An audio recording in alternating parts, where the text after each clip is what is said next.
آپ کے اوپر اللہ کی طرف سے وحی آتی تھی اور علم کا سلسلہ آپ کو اللہ کی طرف سے جاری تھا اور آپ وحی کے علم کے ذریعے سے امت کی رہنمائی فرماتے تھے۔ اب آج یہ جملے استعمال نہیں کرنا چاہیے، اللہ اعلم کہنا چاہیے، اللہ اعلم کہنا چاہیے، کیونکہ ظاہر ہے کہ نبی کریم صلی اللہ علیہ وسلم اپنی دنیاوی زندگی جو آپ کے لیے مقدر تھی آپ اسے جی چکے اور آپ کی وفات ہو گئی، آپ دنیا سے چلے گئے، رفیق اعلیٰ سے ملاقات ہو گئی۔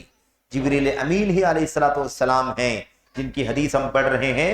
اللہ کے نبی صلی اللہ علیہ وسلم کے پاس جبریل آئے، اللہ کے نبی خود بیان کرتے ہیں جاءنی جبریل، میرے پاس جبریل آئے اور مجھ سے کہا یا محمد عیش ما شئت فإنک میت، اے محمد جتنا چاہیں آپ جی لیں، جتنا چاہیں آپ جی لیں، زندگی گزار لیں، فإنک میت، کیونکہ یقیناً ایک دن آپ کو مرنا ہے، یقیناً آپ کو ایک دن مرنا ہے۔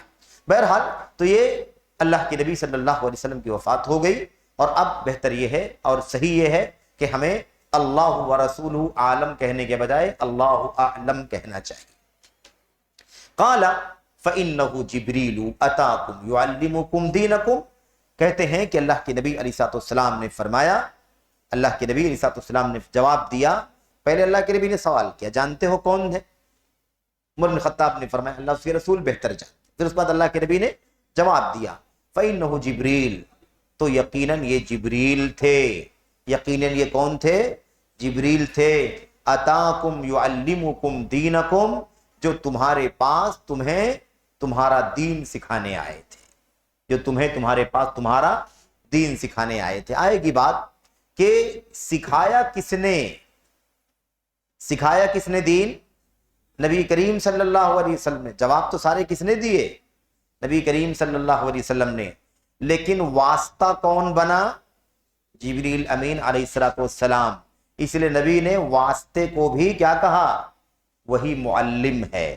تو معلم بھی معلم ہے، اور کبھی جو واسطہ بنتا ہے علم کا اسے بھی معلم کہا جاتا ہے۔ یہ علم کا فضل ہے، یہ علم کا فضل ہے، علم کی برکت ہے کہ یہ شرف اسے ملتا ہے کہ واسطہ بننے والے کو بھی یہ درجہ حاصل ہو جاتا ہے کہ وہ بھی گویا کہ معلم۔